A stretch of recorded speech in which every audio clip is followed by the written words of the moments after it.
e também para a gente poder ser um professor, uma professora melhor, visto que a gente está aqui investindo tempo na nossa formação.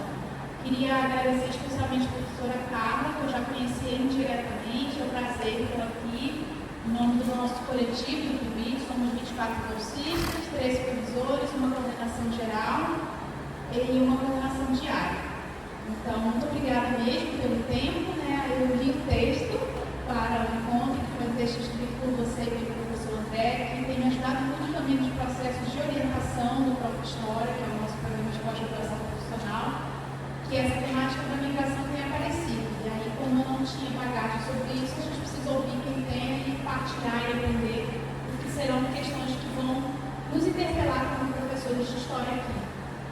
Então, muito obrigada, parabenizar também ao André e a sua equipe, que a gente sabe que organizar evento dá muito trabalho, filmagem, organização, preocupação com lanche, ficha de inscrição, a recepção da professora, enfim, uma série de pontos que a gente está aprendendo também a fazer, a aprimorar e a não deixar de ter a nossa marca, que é desse afeto, dessa partilha, desse espaço seguro para que a gente possa construir conhecimento, um espaço de confiança que a gente pode perguntar, tirar dúvida, questionar e desenvolver também o nosso pensamento crítico sobre os temas. Então é isso, uma boa tarde de estudo para a gente. Mais uma vez, professora Carla, muito obrigada por estar com a gente.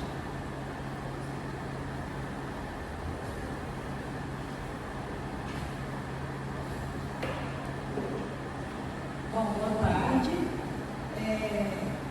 É sempre uma grande felicidade, né, poder vir compartilhar um pouco da minha prática com alguns futuros colegas, né, com colegas também, e também com os colegas da rede pública também, que eu também vou compartilhar junto com eles lá um pouco da prática, um pouco do que eu tenho vivido lá na Escola Maria das Dores Brasil.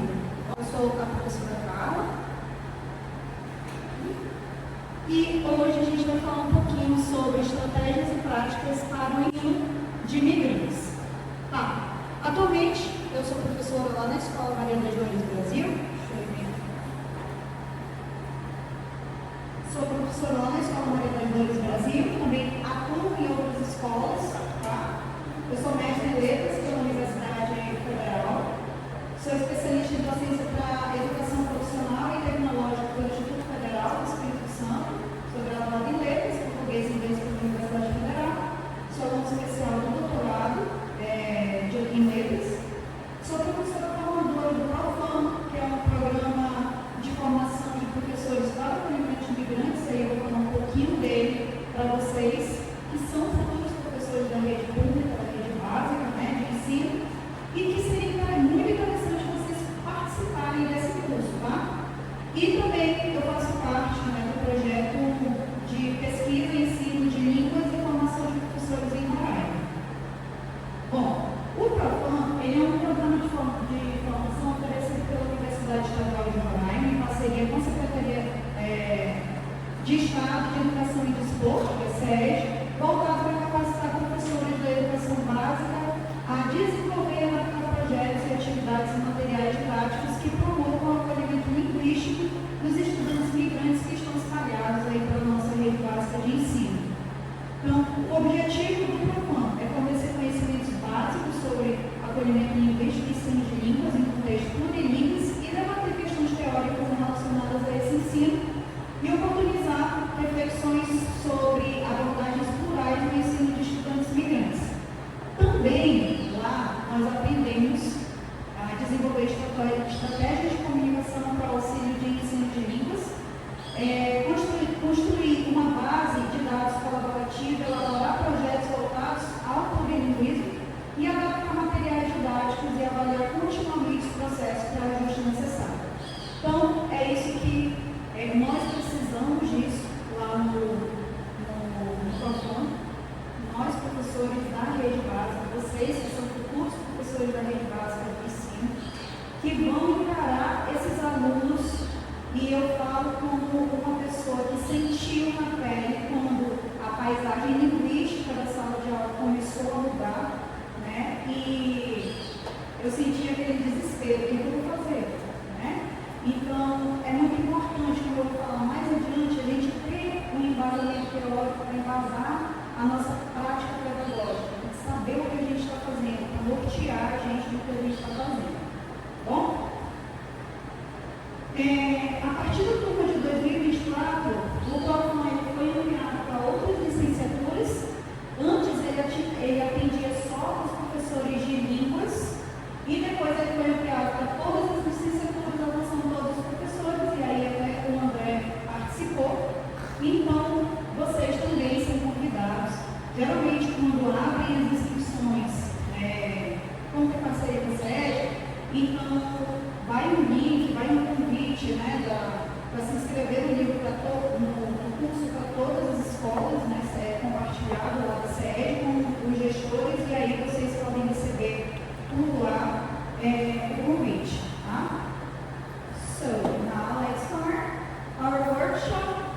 welcome, explore the importance of including migrant students, and to present practical examples that promote cultural and linguistic inclusion.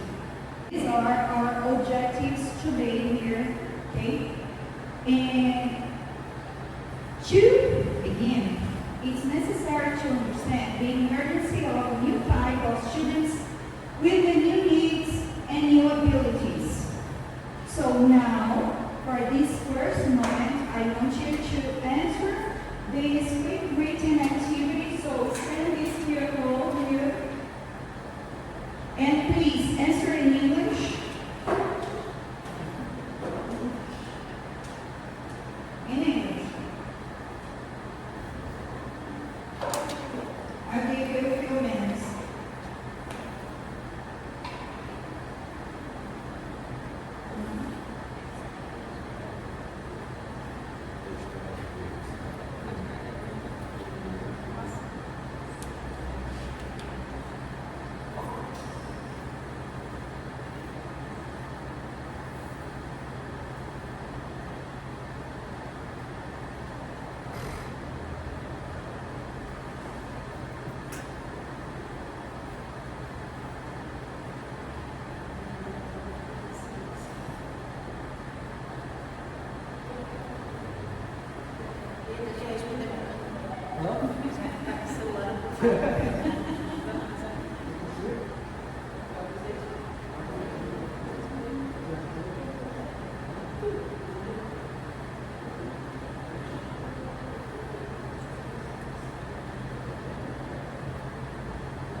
So guys, we have 5 minutes.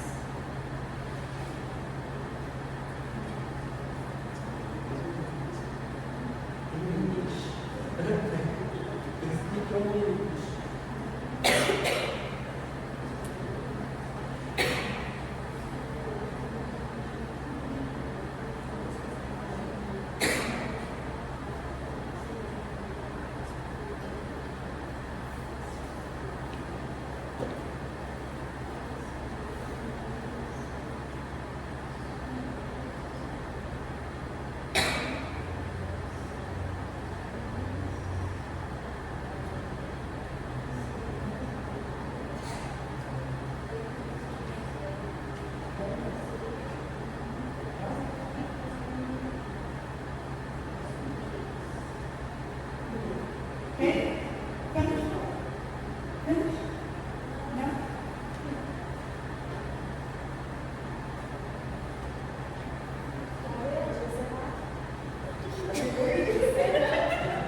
Pessoal, na verdade essa foi uma dinâmica inicial para vocês sentirem um pouco do que o nosso aluno migrante sente quando ele chega na nossa sala de aula, né?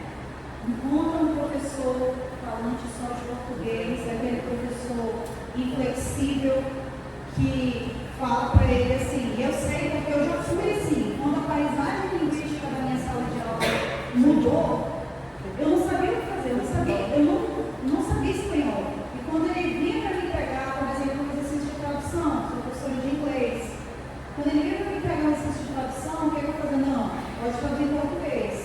Eu não estava nem ali se ele sabia o português ou não. Na minha cabeça, eu compartilhava a mesma ideia que os meus outros colegas compartilhavam, que era de que, não, está no Brasil, eu tenho que saber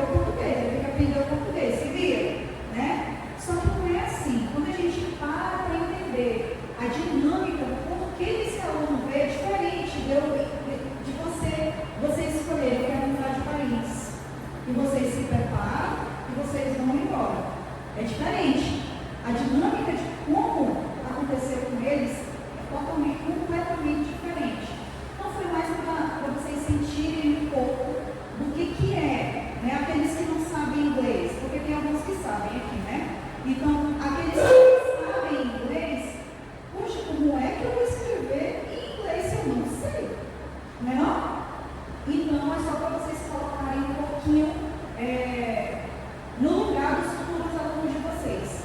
Bom, como professores, nós podemos transformar essa experiência difícil em um processo mais acolhedor e inclusivo.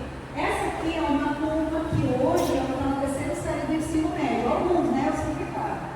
Mas todos eles, todos, é uma sala 100% de migrantes. E aí pode estar faltando ainda alguns aqui.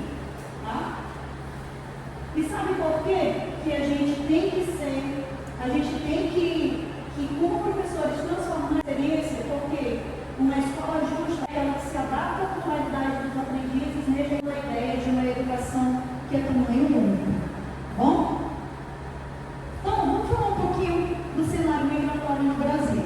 O cenário migratório do Brasil, entre 2022 e julho de 2024, foram observados 62,3 milhões de movimentos pelos nossos postos de fronteira, sendo majoritariamente venezuelanos, guianenses, bolivianos, cubanos, angolanos, argentinos, chilenos, estadunidenses e assim por diante. De acordo com as tipologias criadas pela OBMIGRA, a maior parte das solicitações estiveram relacionadas à acolhida de venezuelanos. Quanto às idades, é importante destacar que o grupo etário formado por crianças e adolescentes 0 a 18 anos foi o de maior representatividade, seguido do grupo de 25 a 39 anos. E aqui em Roraima, de acordo com a OBMIGRA de 2025, Roraima concentra cerca de 61,2% das solicitações de refúgio registradas no Brasil entre 2015 e 2024. E aí, recentemente eu fiz uma pesquisa com os professores e com os alunos de algumas escolas aqui de Roraima. Com os alunos foi de Boa Vista e com os professores eu consegui fazer do estado de Roraima, tá? Então, com a pesquisa dos professores da rede básica, a pergunta foi: a sua escola recebe atualmente estudante migrante? Então, não, quase 100% dos professores que responderam de Roraima diz que recebe. E a quantidade de alunos, a maioria aqui, mais de 64% falou que mais de 10 alunos. Por exemplo, na escola Maria das Dores, a gente tem fácil lá salas compostas 100% por alunos migrantes. Tá? Então, essa é a realidade da sala de aula. E os desafios enfrentados por esses alunos? Um dos maiores desafios foi entender o português, seguido aqui, se a gente juntar com entender as matérias, a gente vê que esses dois tópicos estão relacionados com a língua. Então, a maior dificuldade desses alunos é com relação à própria língua mesmo, entender a língua, tá bom? Depois, fazer amigos, sofrer preconceito, acesso a materiais.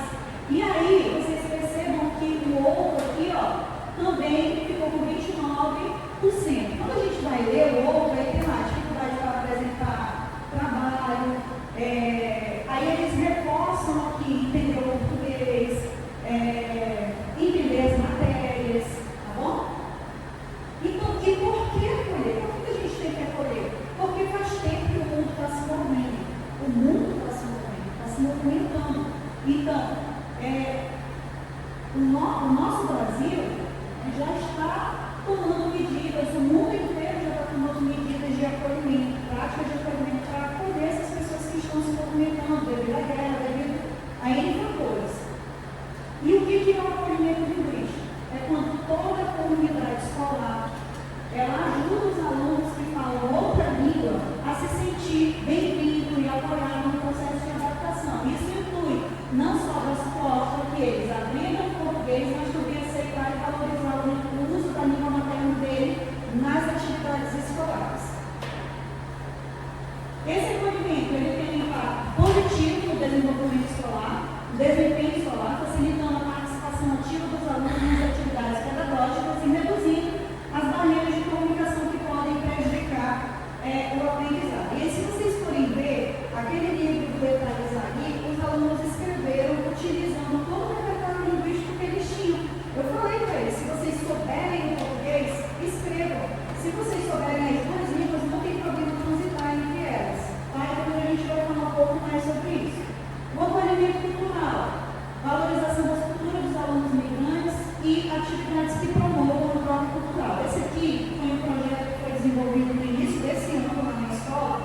Identidade, Cultura e Educação Construindo Saber na NDB. Foi um projeto que eu consegui fazer com toda a escola. Foi muito legal. Assim, fiquei de tanto tentar, até que esse ano a coordenação e a gestão me deram apoio e a gente conseguiu fazer um projeto interdisciplinar com todos os professores e vai sair um livro, né? O livro já está para editoração já, sobre as práticas desses professores que a gente fez. Então, foi um projeto que surgiu a partir de uma atividade diagnóstica que a gente fez no início do ano. A gente sabe que esses alunos que vieram, se a gente fizesse com os alunos do sexto ano que chegaram aqui, eles praticamente estavam sem estudar na Venezuela, né? Então, muitos deles chegaram, não sabiam ler, não sabiam escrever, não sabiam praticamente nada. Foi desesperador quando eles chegaram na escola Maria de Deus, porque a gente era uma escola de ensino médio. E ano passado começou a ser ensino fundamental. Então, quando eu fiz aquele livro aí com eles, que foi assim que eles chegaram, foi um momento assim que eu estava desesperada, eu não sabia o que fazer, com um monte de aluno que não sabia ler e escrever, não falava minha língua, eu me sentia, meu Deus, isso aqui não parece uma sala de aula, né? E assim a gente vai sobrevivendo. Sobre o projeto Identidade, Cultura e Educação, foi muito legal, eu espero ter a oportunidade de poder, quando o livro sair, eu vou pedir para o André compartilhar com vocês, para vocês verem como foi que aconteceu, tá? Isso aqui é um grupo de alunos migrantes que apresentaram um pouco ali, né, com danças típicas da Venezuela, super felizes aí. Um material didático adaptado, adaptação de conteúdos e textos para a inclusão cultural, exemplo prático, textos bilíngues e atividades de leitura. Então, será que na prática isso funciona mesmo? Eu entrevistei essa professora, não sei se vocês conhecem ela, professora de português, professora americana, e ela teve duas alunas dela que alcançou quase a nota 1000 na redação, duas alunas migrantes lá da Escola Maria das Dores Brasil. É importante enfatizar também que a Escola Maria das Dores Brasil ela não tem público para vestibular. Por isso que a gente trabalha com projetos lá, tá bom? E essas duas alunas, elas queriam seguir em frente mesmo a vida delas aqui no Brasil, e elas foram fazer o Enem. E elas chegaram a quase 1000 na redação. E eu fiquei, poxa, então dá para acontecer isso, né? É possível. E aí eu perguntei dela, houve adaptação dos materiais didáticos para atender as necessidades dessas alunas migrantes? Se sim, quais foram feitas? E ela falou assim, sim, houve adaptação de alguns materiais didáticos para atender a necessidade das alunas migrantes. Uma grande modificação foi a atenuação do vocabulário complexo, como tradução ou contextualização. Por exemplo, em relação aos textos de leitura, eu adaptei os materiais de compreensão textual, incluindo versões mais simples dos textos literários e jornalísticos, com glossário ao final para explicar palavras e expressões de difícil compreensão. Isso facilitou o entendimento e a construção do sentido, especialmente para aquelas alunas que estavam em processo de familiarização com o português. Além disso, quando ela trabalhou na produção de redações, ela criou modelos de texto com explicações claras sobre a estrutura exigida do Enem, com anotações sobre vocabulário e estratégia discursiva. Os textos eram apresentados com um foco maior em temáticas que os alunos pudessem relacionar com a sua própria vivência, criando um maior engajamento e possibilitando que se sentissem mais seguros na hora de escrever. Eu li esse texto, esse artigo aqui, que é da Tognatti e outros autores, que tem como título Práticas Pedagógicas de Inclusão de Imigrantes e Refugiados em Escolas Brasileiras.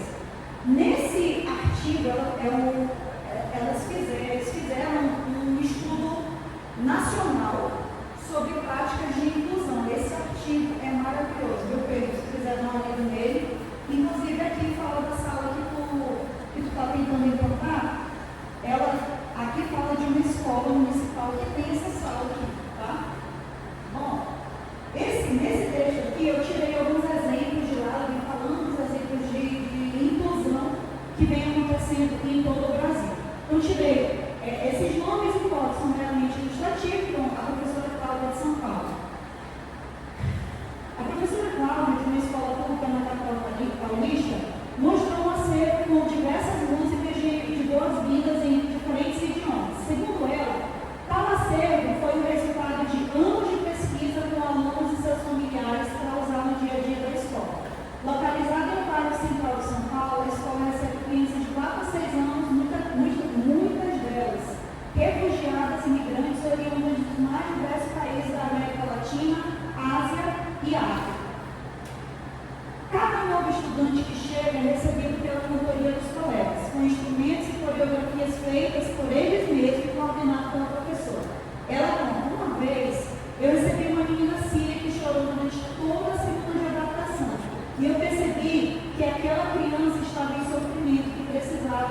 porque eu precisava colher as experiências que ela trazia. Com esse foco, a entrevistada mostrou suas vivências em teatro, arte e música para criar projetos que acolhessem de modo lúdico essas crianças que estavam chegando na escola.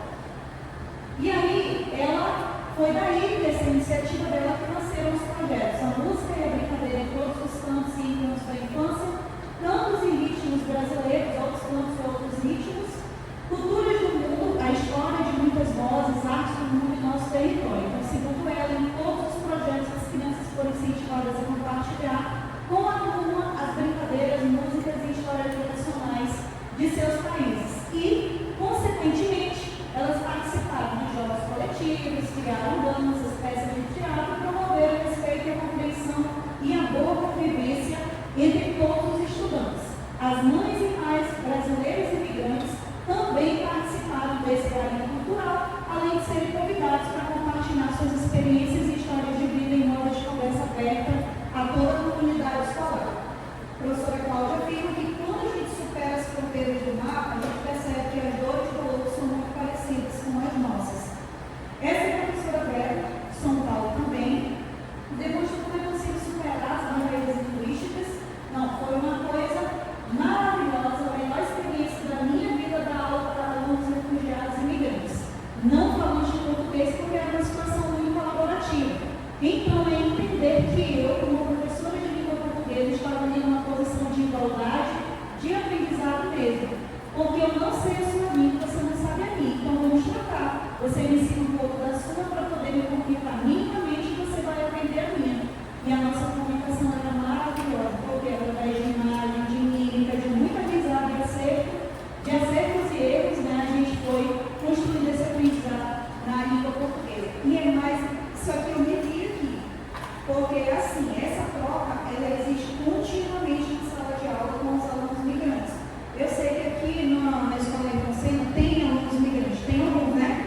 Alunos migrantes, e existe essa troca, né? Principalmente porque eles são recém-chegados. Lá, na Escola Maria de Deus do Brasil, por ser muito próximo do abrigo, a gente recebe uma rotatividade muito grande de alunos migrantes. Então, a gente recebe alunos recém-chegados com muita frequência. Então, alunos recém-chegados quer dizer que eles não sabem nada do português, né? Eles chegam lá cruzinho. E a gente depende dos alunos veteranos para poder ajudar a gente na tradução, né? Porque eles falam de um jeito de... Sério, gente, eu estou lá desde 2017, eu não consigo entender muito bem o que eles falam. Eu falei hoje para eles, vocês falam de um jeito, parece que vocês não querem mesmo que a gente entenda. É muito diferente de quando a gente assiste um filme com outro tipo de espanhol, sabe? Quando eu falo para eles, vocês falam muito diferente. Aqui, na Escola lá do Brasil, tem a professora, me esqueci o nome dela, ela deu informação um dia desse. Me esqueci o nome dela. Ela era a professora lá da Escola lá do Brasil e ela fez o projeto Duas Culturas e uma Nação. Olha a quantidade de meus alunos que tinham lá, uma instituição com 10% de alunos migrantes venezuelanos, né? Com cerca de 70 crianças de cerca de 17 anos. Então, o que ela fez? Por meio de atividades coordenadas por uma professora da escola, os estudantes brasileiros passaram a ter contato com notícias sobre o país vizinho e até fazer cálculos para aprenderem sobre a moeda, sobre o câmbio e sobre a inflação do país. Segundo a entrevistada, esse projeto sensibilizou os estudantes brasileiros e levou a entender o deslocamento forçado e a situação dos colegas venezuelanos no Brasil. Eu tenho uma outra colega que trabalha numa escola lá no Rio que ela fez também esse tipo de sensibilização. Diminuiu muito a xenofobia da escola. Os alunos conseguiram entender quando eles entenderam o motivo do deslocamento forçado que esses alunos fizeram para cá. Isso sensibiliza o aluno. Ele entende, né? A xenofobia diminuiu demais na escola que ela trabalha. Então, lá na escola, a minha estratégia de ensino é baseada na pedagogia crítica, tá? Então, a pedagogia crítica, ela não se limita a passar conteúdo de forma mecânica, ela envolve os alunos em uma reflexão ativa sobre a sociedade, ajudando-os a entender as desigualdades, as relações de poder que afetam a sua vida. Em vez de simplesmente absorver informações, os alunos são incentivados a questionar e a pensar criticamente sobre o mundo ao seu redor.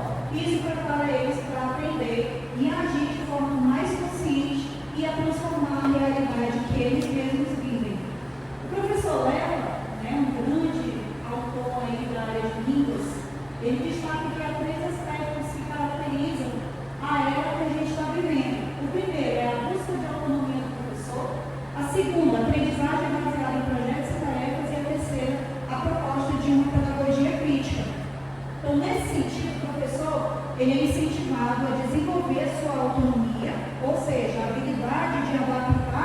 e de criar estratégias de ensino que respondam à necessidade da sala de aula dele, tá bom? A específica dos alunos dele. E isso significa que, ao invés de seguir rigidamente um método, né, um método único, o professor ele deve ser flexível, reflexivo e inovador, ajustando sua prática pedagógica para promover um ensino mais eficaz e bem mais relevante para a vida do aluno. Então, como eu falei para vocês, lá na escola Maria das Dores Brasil, a gente vive num contexto em que prova não dá certo. Então, a gente trabalha com a abordagem baseada em tarefas e projetos. Os alunos, a gente desenvolve projetos com eles e eles vão trabalhar em cima daquilo, colocar a mão na massa, desenvolver os projetos, tá bom? Então, os alunos aprendem a pensar de maneira crítica e a trabalhar em equipe, e são habilidades essenciais tanto na vida acadêmica quanto na vida profissional. A gente sabe também que esses alunos migrantes que chegam aqui, eles estão passando por situações econômicas bem delicadas, né? Lá na escola a gente tem muitos alunos que moram em abrigo, em situação de rua, né? Na EJA a gente tem alunos em situação de rua, é muito triste. Então, um aluno desse, vocês acham que ele está pensando em vestibular? A maioria não, a maioria vai sobreviver, a maioria vai trabalhar para poder ajudar o pai, a mãe. Que, por exemplo, dormiu na rua ou dormiu no abrigo. O abrigo não tem luz, não tem energia, eles ficam naquelas casinhas lá, dormem no chão. Uma aluna que estava morrendo de dor aqui na coluna dela, porque ela dormia no chão todo dia, né? Então, vocês acham que eles chegam na escola, eles vêm com aquela animação de estudar? Não vem, gente, não vem. Na EJA, o meu aluno que passou o dia inteiro na rua, chega lá fedendo, um mau cheiro, os alunos olham para ele, reclamam do mau cheiro dele, porque não deu tempo, é uma fila enorme no banheiro do abrigo para tomar banho, não deu tempo dele. Ou ele vai para a escola ou ele fica na fila para tomar banho, para ele ir para a escola. Vocês acham que esse aluno deve falar por quê? Porque ele quer juntar, ele quer um lugar para ficar pelo menos no ar-condicionado, ele quer uma energia para poder ligar o celular e carregar para poder passar o outro dia, entendeu? Então, assim, é muito complicado. E vocês vão pegar alunos desse jeito quando vocês forem trabalhar na rede básica. Vocês precisam ter essa sensibilidade de acolher ele de todas as formas, não só linguisticamente, mas culturalmente, de todas as formas. Tá bom? O professor Leco explica que a produção de materiais de ensino é uma sequência de atividades que tem como objetivo criar um instrumento de aprendizagem. Ele destaca que, primeiro, esse instrumento de aprendizagem deve envolver pelo menos 4 momentos. Primeiro, análise, desenvolvimento, implementação e, por último, a avaliação. Idealmente, essas 4 etapas elas devem formar um ciclo recursivo, onde a avaliação leva a uma nova análise, reiniciando o ciclo novamente. Então, uma sequência de ensino, as sequências de ensino que eu vou mostrar para vocês aqui, as minhas são construídas basicamente levando isso aqui em consideração. Na problematização inicial, geralmente eu trato de um tema transversal, algo que faça sentido para os alunos, tá? Então, a apresentação inicial de um tema e a ativação dos conhecimentos prévios dos alunos.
que, como eu falei para vocês, ano passado a Escola Maria das Dores Brasil recebeu turmas de sexto ano, os professores só trabalhavam com ensino médio, a gente pegou o sexto ano, ninguém sabia trabalhar com o sexto ano, às vezes a maioria dos colegas que estavam há muito tempo trabalhando com ensino médio, esses alunos vieram com a educação interrompida, né, não estavam estudando lá, ou pararam de estudar há um tempo, não sabiam ler, não sabiam escrever, não sabiam nem sequer transcrever o quadro para o caderno. Então, eu convidei a professora de língua portuguesa para desenvolver esse projeto comigo, mas aí ela me deu um bolo, eu fiquei sozinha nele, né? E eu comecei no primeiro bimestre, vocês sabem quando foi que eu fui culminar esse projeto? No início do quarto bimestre.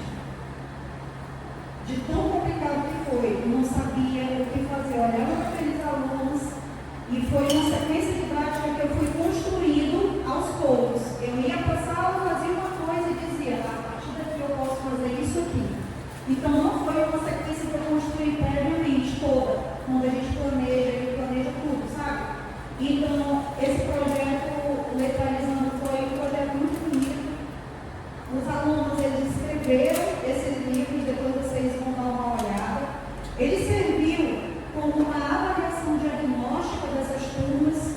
Depois, toda a comunidade escolar foi convidada, né? A partir daí, eles foram ver como é que estava a escrita do aluno. Um aluno que não sabia escrever, eu pedi para ele falar para mim, e eu mesma escrevia lá. Então, eu fiz a transcrição de tudo que eles escreveram, do jeito, eu preservei toda a escrita deles no livro, já está passando mesmo para a comunidade escolar um diagnóstico de como que estava aqueles 6 anos que estavam na escola. Esse aqui foi o dia da culminância, esse aluno que já foi interiorizado. Lá na escola, as turmas que começam o ano não são as mesmas que terminam, porque eles vão embora, vão sendo interiorizadas e vão se virar desse tamanho, assim. Você não pode tirar o nome deles do diário, tá? Esse aqui é o teste do Livre. O Livre é um aluno imigrante, né? E aí ele usou todo o repertório dele para escrever esse texto aqui. Esse ano, esse projeto foi representar o município de Boa Vista no encontro de escolas integrais da região norte. E a gente levou o Livre. E o Livre leu o texto dele e ele fez a correção instantânea na hora que ele estava lendo. Né? Foi muito lindo ver o Livre ler o texto que ele no ano passado. E ele mesmo identificando ali, já mudando, já. Foi muito legal. Então, esses erros que antes a gente chamava, né, de deficiências ou de disfunções, a Magda Soares diz que são erros constitutivos, que fazem parte, são etapas naturais e necessárias do desenvolvimento cognitivo da criança. E eles refletem o processo contínuo de reestruturação de suas hipóteses sobre a escrita. Então, à medida que a criança ela interage com os textos e com o ambiente letrado, ela vai aperfeiçoando, entendeu? O professor Leva disse que ainda que o desempenho do aluno tenha que ser assistido durante um certo período, há pelo menos uma previsão de que no futuro esse aluno vai ser capaz de executar a tarefa por conta própria. A autonomia é um estágio que chega, como chegou para o Livre, né? Ele conseguiu chegar no estágio. Livre é um aluno assim maravilhoso. Hoje ele está cursando a 7ª série lá na escola. Esse aqui foi o projeto What Am I Doing with My Life? O que eu estou fazendo com a minha vida? Esses projetos, se vocês prestarem atenção, eles vão ter uma conexão com o projeto de vida do aluno. E isso faz parte de uma resolução que eu vou passar lá na frente para vocês, tá bom? Do Conselho Nacional de Educação. Então, nesse projeto aqui, os alunos tiveram que pensar sobre a vida deles, então a gente estudou, fez toda aquela sequência de prática, toda a gramática, todos os conteúdos que são fontes mesmo da disciplina, e no final, eles encerraram com essas apresentações aqui. Eles tinham que falar sobre o projeto de vida deles, o que eles estavam planejando para o futuro, e eles fizeram letbooks. Para apresentar o trabalho deles. Foi um trabalho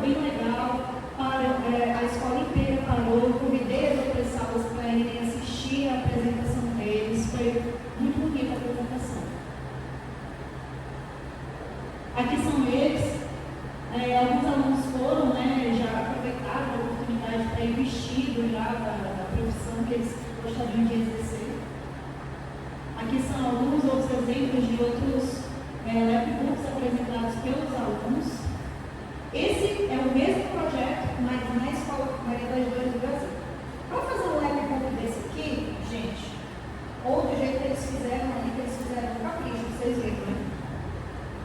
Eles precisam de algum recurso, alguns recursos, né? Não é uma coisa assim tão barata para fazer um lapbook. Aqui, daqui a pouco eu vou falar com vocês vão também fazer, a gente vai ver sobre isso. Tem alguns alunos, as atividades, elas vão ser adaptadas de acordo com a situação dos alunos, situação econômica, tudo isso a gente tem que levar em consideração na hora de passar o trabalho. Lá na Escola Maria das Dores do Brasil não deu para passar o lapbook para essa turma aí, como eu falei para vocês, é aquela turma lá, tá vendo? Só de imigrantes.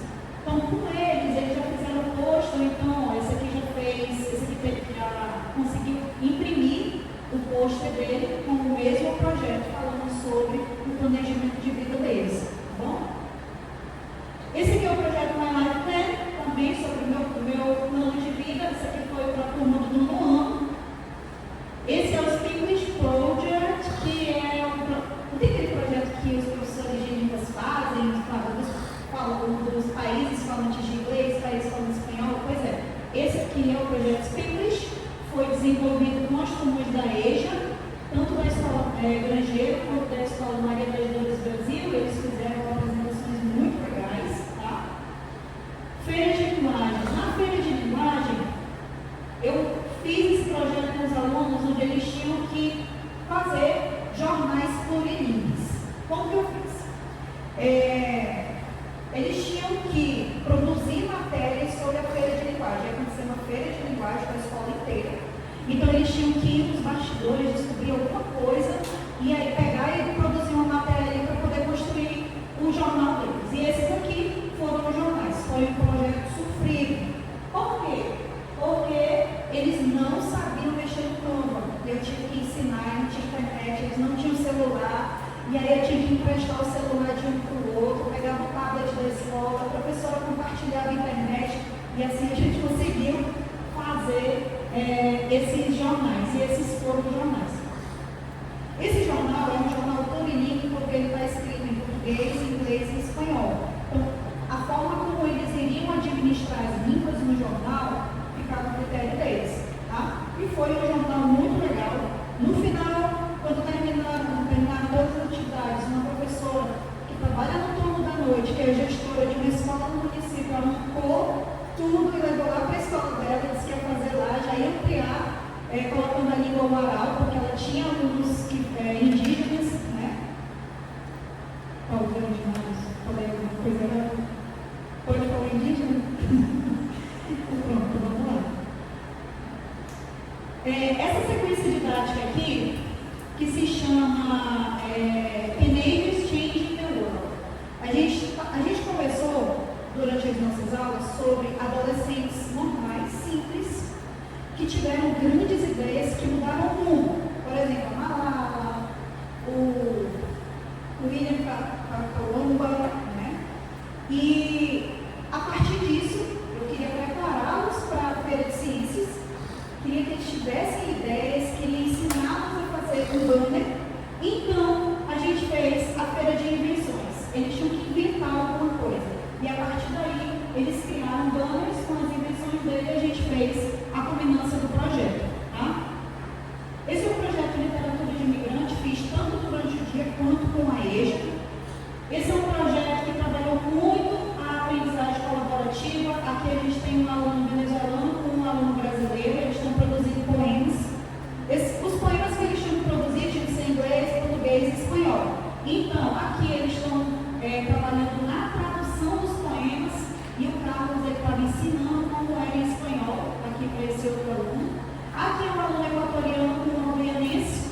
O equatoriano sabia falar inglês e espanhol, mas a guianense não sabia falar espanhol, então ele estava ensinando para ela como escrever e fazer a tradução para o espanhol. Aqui tem uma brasileira com 2 venezuelanos e também eles estão fazendo essa aprendizagem colaborativa, todos eles. E legal. Por quê? Porque isso evita que os alunos migrantes, a tendência deles é que eles formem ilhas dentro da sala. E a gente evita isso. A gente coloca isso para interagirem, tá? Aqui foram algumas produções que eles fizeram, alguns livros sobre a história deles. Esse foi um projeto de sustentabilidade também, foi trabalhado nas primeiras séries, onde a gente trabalhou a multimodalidade, que chama muito a atenção dele, trabalhar com multimodalidade, quando você trabalha com textos de várias formas. Por exemplo, aqui, né, com o Lightbook, com esses outros formatos aqui, com esses textos aqui, ó, em formato de infográfico, tá? Perceba que aqui, ó, tem inglês e aqui já tem espanhol, tá bom? Trabalhei também com os ODS, Agenda 2030, trabalhei com o objetivo, o oitavo objetivo, que é o trabalho decente e crescimento econômico, com as turmas de ensino médio, segunda e terceira série, que já para preparar eles, conversar, ter um diálogo com eles sobre o mundo do trabalho. Não trabalhei esse projeto de forma universalizante, mas sim trazendo para o contexto daqui deles, o contexto que eles estão vivendo. Então, a gente falou sobre cidades ideais, as profissões do futuro, trabalham o que eles gostariam que tivesse uma cidade ideal. Tinha que ter, por exemplo, tráfico humano, trabalho infantil, aí tudo isso eles iam montando textos. Trabalhamos o letramento crítico, onde eles tiveram que escrever cartas, tá bom? Aqui, um projeto interdisciplinar, aqui tem um professor de sociologia me dando suporte, tá? Aqui também foi um projeto de literatura de imigrante, tá bom? Esse foi o projeto de Alto Colors, que foi das cores saudáveis, trabalhando sobre alimentação saudável, foi lá na escola Pastor Grangeiro. E esse aqui foi um projeto que eu desenvolvi no ano passado, que foi o Daily Violence. Esse projeto, a gente estava tendo casos lá na escola de violência no namoro, né? Uns relacionamentos lá que estavam abusivos. Então, eu estava trabalhando com a temática de relacionamentos com ele, e aí eu combinei com esse projeto Daily Violence em parceria com a Casa da Mulher Brasileira e todas as instituições que tem lá dentro, que me ajudaram a desenvolver esse projeto. O TJ, ele tem um projeto chamado Tô Namorando e Agora. E aí eles vão na escola e dão todo esse apoio para o professor, para a escola que deseja, né, ter palestras, chamar alguma psicóloga. Eles têm uma cartilha também muito legal que eles levam na escola, bem bacana. Então aqui tem os alunos produzindo, mão na massa, produzindo esses alunos aqui para o dia da culminância. Aqui foi a parte que a gente estava na sala de aula, estudando o conteúdo, porque tem uma apostila que eu faço, a gente estuda o conteúdo e depois vai para a mão na massa. Que foi o dia da culminância, que é aquele livro ali, tá? Esse aqui. Nesse livro aí, os alunos, eles tiveram que escrever relatos, narrativas de relacionamentos abusivos, ou que eles tinham passado, ou que eles tinham experienciado, souberam, eles foram convidados a escrever esse livro. Vou passar esse aqui. Esse aqui é aquele projeto My Life Plan. O My Life Plan também trabalhado em um outro formato, trabalhado em formato de banda, muito legal. Eles fizeram, a galera falou assim, professora, eu gostei tanto, porque agora eu coloco esse banda dentro do meu quarto e fico olhando para ele. É o meu plano de vida, isso aqui me lembra todo dia qual é o meu objetivo, que é muito legal. É uma atividade que realmente faz sentido para a vida deles. Aqui foi uma atividade que eu trabalhei no 6º ano, no ano passado, que é Open Your Mind. Eu disse, vamos lá, a gente vai fazer uma atividade, vocês vão se desenhar na capa da folhinha aqui. E aí, quando abrir assim, era como se fosse pudesse entrar dentro do cérebro deles. Vocês vão desenhar algo que não sai da cabeça de vocês. Coloca aí. Aí eles foram desenhando. Aí teve um que desenhou um túmulo. Eu falei, menino, por que desenhou um túmulo? Porque eu morro de medo da minha mãe morrer. Ele era bem grande, né? Morro de medo da minha mãe morrer. Então foi uma atividade muito legal. Porque esse painel aqui, meu Deus do céu, eles não paravam de ir lá e levantar para saber o que tinha na cabeça de todo mundo. Esse aqui foi uma atividade para o Dia das Mães.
sentido para a vida do estudante e ajudá-lo a pensar no seu futuro. Isso aqui, inclusive, foi passado para a gente na última formação que a gente teve semana passada e essa semana. Agora, todos os professores, eles têm que incluir no plano de aula. É a BNCC da computação, não tem que ter computação na nossa sala de aula, no nosso planejamento escolar, e também o nosso plano tem que ter uma conexão com o projeto de vida do aluno, tá bom? Então, para encerrar, olha, esperei mais. Convido vocês a refletirem sobre as transformações profundas que o ensino pode sofrer quando ele é guiado por um olhar sensível à diversidade, à inclusão, especialmente em contextos marcados por fluxos migratórios. Tá bom, pessoal? E é isso que eu tinha para compartilhar com vocês hoje. Eu espero que vocês tenham gostado. Aqui tem um material se vocês quiserem dar uma olhada. Um pouco assim do que eu faço na sala de aula com os meus alunos. Tá bom?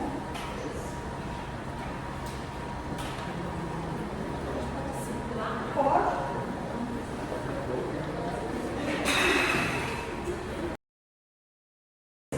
Que, por exemplo, dormiu na rua ou dormiu num abrigo. O abrigo não tem luz, não tem energia. Eles ficam naquelas casinhas lá, dormem no chão. Se uma aluna que está morrendo de dor aqui na coluna dela, porque ela dormia no chão todo dia, né?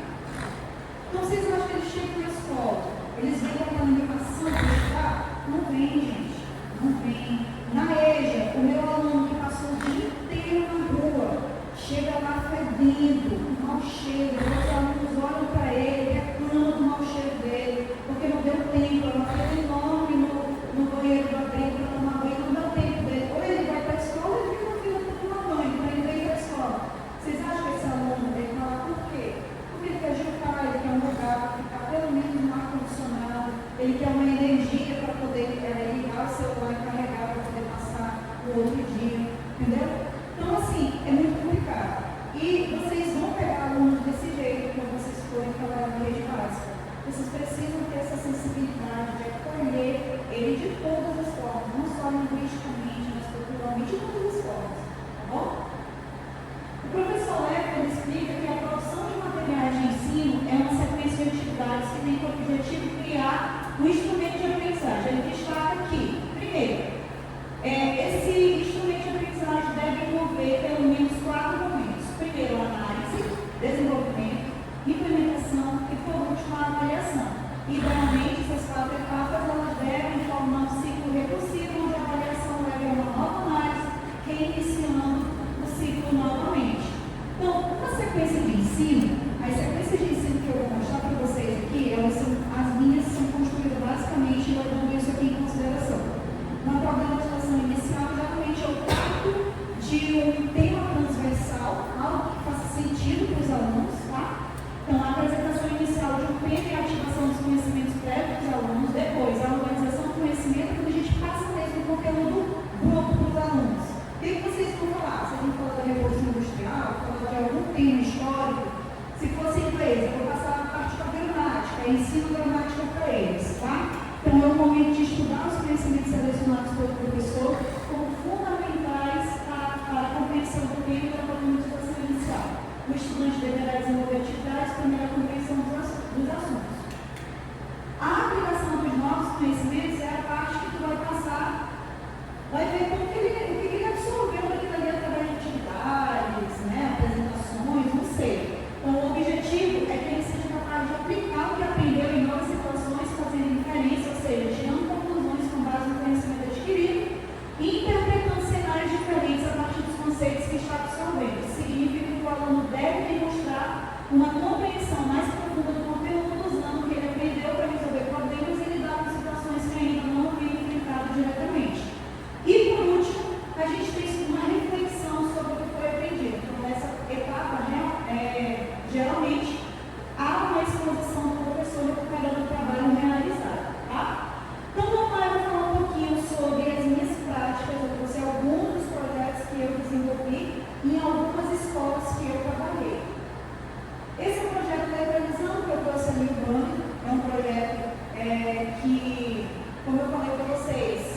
Ano passado, a Escola Maria das Dores do Brasil recebeu turmas de sexto ano, os professores souberam legal, porque o ensino médio a gente pegou o sexto ano, ninguém sabia qual era o sexto ano, às vezes a maioria dos colegas que estavam há muito tempo trabalhando no ensino médio, esses alunos vieram com a educação interrompida, né, não estavam estudando lá, ou pararam de estudar há um tempo, não sabiam ler, não sabiam escrever, não sabiam nem sequer transcrever o quadro para o caderno. Então, eu convidei a professora de língua portuguesa para desenvolver esse projeto comigo, mas aí ela me deu um bolo, eu fiquei sozinha nele, né? E eu comecei no primeiro bimestre, vocês sabem quando foi que eu fui culminar esse projeto? No início do quarto bimestre. De tão complicado que foi, eu não sabia o que fazer, olhava para aqueles alunos e foi uma sequência de prática que eu fui construindo aos poucos. Eu ia para a sala, fazia uma coisa e dizia, a partir daqui eu posso fazer isso aqui. Então não foi uma sequência que eu construí previamente toda, quando a gente planeja tudo, sabe? Então esse projeto Letralizando foi um projeto muito bonito. Os alunos, eles escreveram esses livros, depois vocês vão dar uma olhada. Ele serviu como uma avaliação diagnóstica dessas turmas. Depois, toda a comunidade escolar foi convidada, né? A partir daí, eles foram ver como é que estava escrito para o aluno. Um aluno que não sabia escrever, eu pedi para ele falar para mim, e eu mesmo escrevia lá. Então, eu fiz a transcrição de tudo que eles escreveram, do jeito, eu preservei toda a escrita deles no livro. Já está passando aqui para a comunidade escolar um diagnóstico de como que estava aqueles sextos anos que estavam na escola. Esse aqui foi o dia da culminância, esse aluno que já foi interiorizado. Lá na escola, as turmas que começam o ano não são as mesmas que terminam, porque eles vão embora, vão sendo interiorizados, e vão ficar desse tamanho, assim. Você não pode tirar o nome deles do diário, tá? Esse aqui é o teste do Livre. O Livre é um aluno migrante, né? E aí ele usou todo o repertório dele para escrever esse texto aqui. Esse ano esse projeto foi representar o município de Boa Vista no encontro de escolas integrais da região norte. E a gente levou o Livre. E o Livre leu o texto dele e ele fez a correção instantânea na hora que ele estava lendo.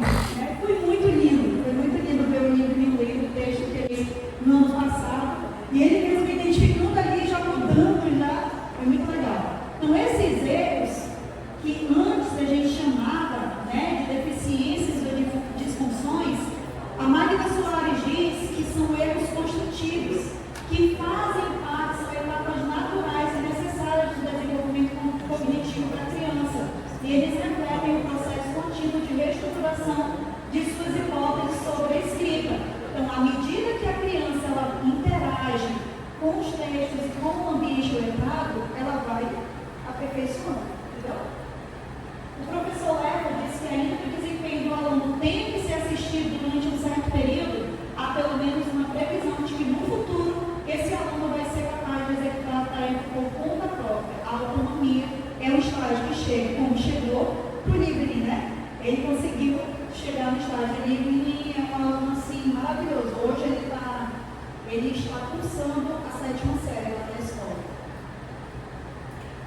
Esse aqui foi o projeto Am I Doing My Life? O que eu estou fazendo com a minha vida? Esses projetos, se vocês prestarem atenção, eles vão ter uma conexão com o projeto de vida do aluno, e isso faz parte de uma resolução que eu vou passar lá na frente para vocês, tá bom? Do Conselho Nacional de Educação.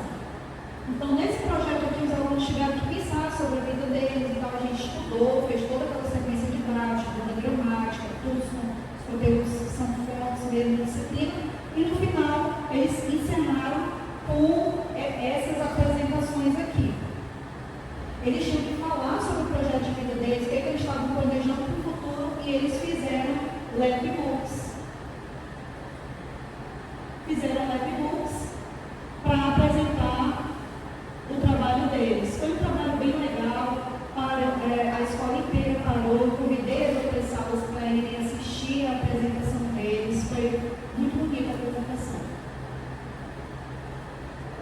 Aqui são eles. Alguns alunos foram, né, já aproveitaram a oportunidade para ir vestidos já da profissão que eles gostariam de exercer. Aqui são alguns outros exemplos de outros lapbooks apresentados pelos alunos.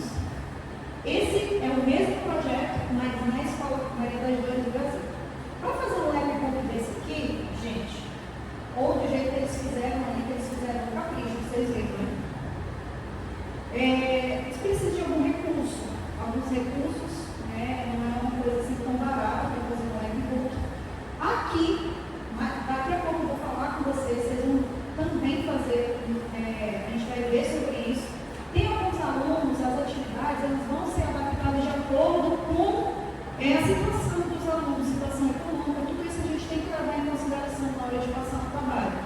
Lá na Escola Maria das Dores do Brasil não deu para passar o lapbook para essa turma aí. Como eu falei para vocês, é aquela turma lá, tá vendo? Só de imigrantes. Então, com eles já fizeram o posto, então, esse aqui já conseguiu imprimir o pôster dele com o mesmo projeto, falando sobre o planejamento de vida deles, tá bom? Esse aqui é o projeto My Life Plan, também sobre o meu plano de vida. Esse aqui foi para a turma do nono ano. Esse é o English Project, que é não tem aquele projeto que os professores de línguas fazem, falam dos países falantes de inglês, países falando espanhol? Pois é, esse aqui é o projeto English, foi desenvolvido com as turmas da EJA, tanto da Escola Grangeiro quanto da Escola Maria das Dores Brasil. Eles fizeram apresentações muito legais, tá? Feira de linguagem. Na feira de linguagem, eu fiz esse projeto com os alunos, onde eles tinham que fazer jornais plurilingües. Como que eu fiz? Eles tinham que produzir matérias sobre a feira de linguagem. Ia acontecer uma feira de linguagem para a escola inteira. Então, eles tinham que ir nos bastidores, descobrir alguma coisa, e aí pegar e produzir uma matéria ali para poder construir um jornal deles. E esses aqui foram os jornais. Foi um projeto sofrido. Por quê? Porque eles não sabiam mexer no Canva. Eu tinha que ensinar, não tinha internet, eles não tinham celular. E aí eu tinha que emprestar o celular de um para o outro, pegava o tablet da escola, a professora compartilhava a internet, e assim a gente conseguiu fazer esses jornais, e esses foram os jornais. Esse jornal é um jornal plurilingüe porque ele está escrito em português, inglês e espanhol. Então, a forma como eles iriam administrar as línguas no jornal ficava a critério deles, tá? E foi um jornal muito legal. No final, quando terminaram todas as atividades, uma professora que trabalha no turno da noite, que é gestora de uma escola no município, ela marcou tudo e levou lá para a escola dela, disse que ia fazer lá, já ia ampliar, colocando a língua oral, porque ela tinha alunos indígenas, né? Talvez demais, falei alguma coisa errada. Pode falar indígena? Pronto, vamos lá. Essa sequência didática aqui, que se chama Teenagers Changing the World. A gente conversou durante as nossas aulas sobre adolescentes normais, simples, que tiveram grandes ideias que mudaram o mundo. Por exemplo, a Malala, o William Columba, né? E a partir disso, eu queria prepará-los para a Feira de Ciências, queria que eles tivessem ideias, queria ensiná-los a fazer um banner. Então, a gente fez a Feira de Invenções. Eles tinham que inventar alguma coisa. E a partir daí, eles criaram banners com as invenções dele e a gente fez a culminância do projeto. Tá? Esse é o projeto de literatura de imigrante, fiz tanto durante o dia quanto com a EJA. Esse é um projeto que trabalhou muito a aprendizagem colaborativa. Aqui a gente tem um aluno venezuelano com um aluno brasileiro, eles estão produzindo poemas. Os poemas que eles tinham que produzir tinham que ser inglês, português e espanhol. Então, aqui eles estão trabalhando na tradução dos poemas e o Carlos estava ensinando como era em espanhol, aqui para esse outro aluno. Aqui é um aluno equatoriano com um guianense. O equatoriano sabia falar inglês e espanhol, mas a guianense não sabia falar espanhol, então ele estava ensinando para ela como escrever e fazer a tradução para o espanhol. Aqui tem uma brasileira com 2 venezuelanos e também eles estão fazendo essa todos eles, e é legal.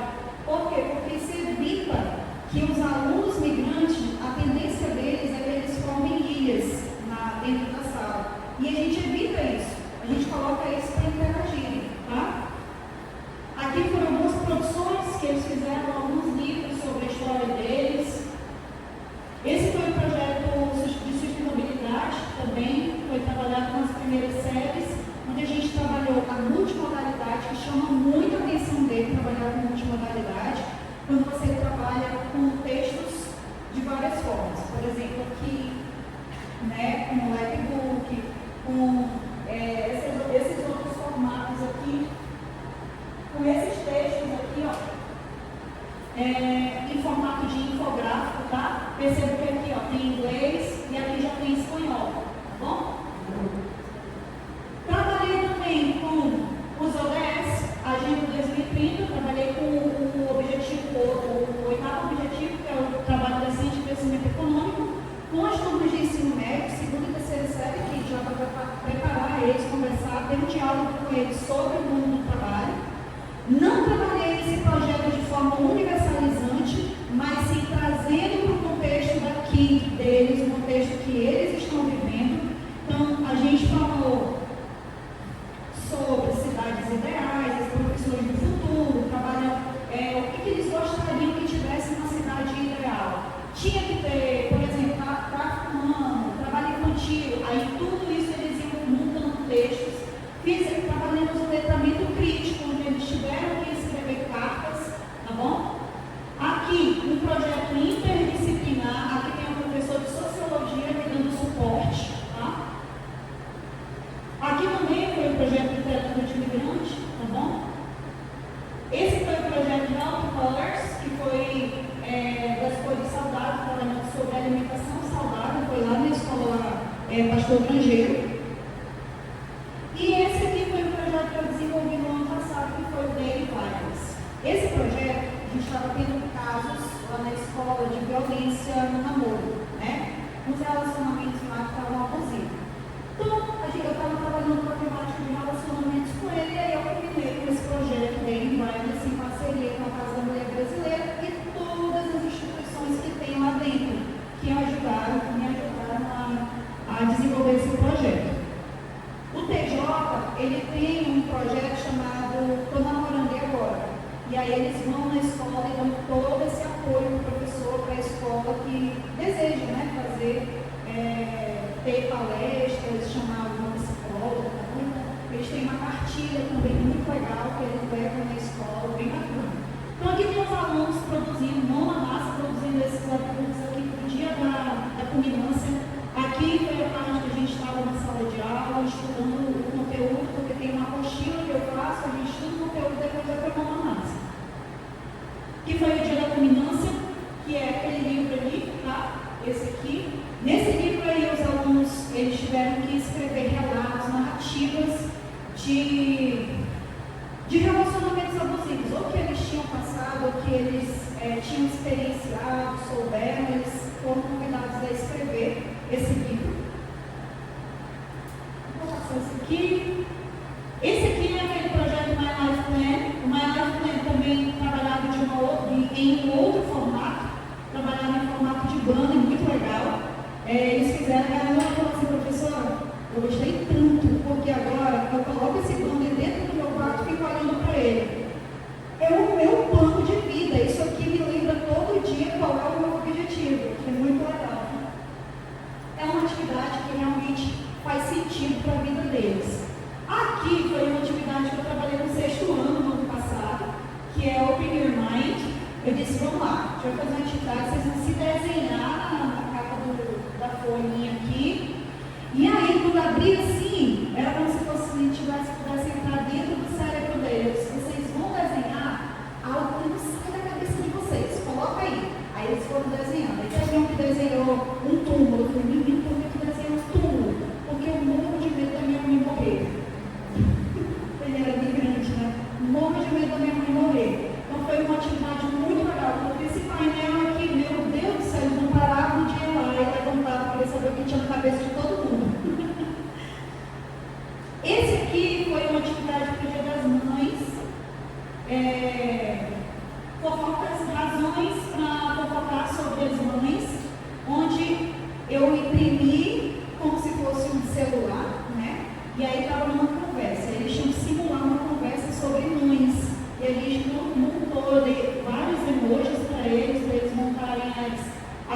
festas deles. E no Dia das Mães estava lá o painel montado para elas irem lá ver o que os filhos estavam contando sobre as mães. Então, vocês perceberam, né, a importância da gente assumir, né, uma postura de professor pesquisador. Quando a gente estuda, a gente busca referência e compreende com maior profundidade que o que acontece na escola, na nossa prática, tudo isso se transforma, torna-se mais consciente, fundamentada e atrativo para os estudantes. O embasamento teórico não é algo restrito à universidade. Ele orienta nossas decisões pedagógicas e nos permite justificar o porquê de cada escolha dentro da sala de aula.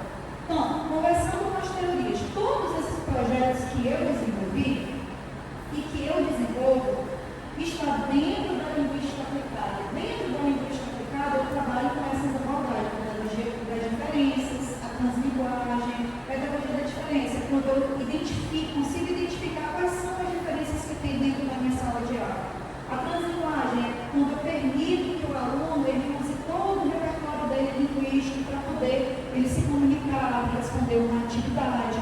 Bom? E os letramentos, um exemplo de letramento está aqui, esse livro, né, que a gente permite que o aluno ele vai desenvolvendo, não foca só as disfunções e os erros que a gente enfoca tanto, mas a gente estimula ele para que ele tenha essa interação com a língua, com o contexto escolar, e assim ele vai melhorando cada vez mais, tá bom? Então, aqui, de acordo com a resolução do CNE, as aulas precisam fazer sentido para a vida do estudante e ajudá-lo a pensar no seu futuro. Isso aqui, inclusive, foi passado para a gente na última formação que a gente teve semana passada e essa semana. Agora, todos os professores, eles têm que incluir no plano de aula. É a BNCC da computação, então tem que ter computação na nossa sala de aula, no nosso planejamento escolar, e também o nosso plano tem que ter uma conexão com o projeto de vida do aluno, tá bom? Então, para encerrar, convido vocês a refletirem sobre as transformações profundas que o ensino pode sofrer quando ele é guiado por um olhar sensível à diversidade, à inclusão, especialmente em contextos marcados por fluxos migratórios. Tá bom, pessoal? E é isso que eu tinha para compartilhar com vocês hoje. Eu espero que vocês tenham gostado. Aqui tem um material se vocês quiserem dar uma olhada.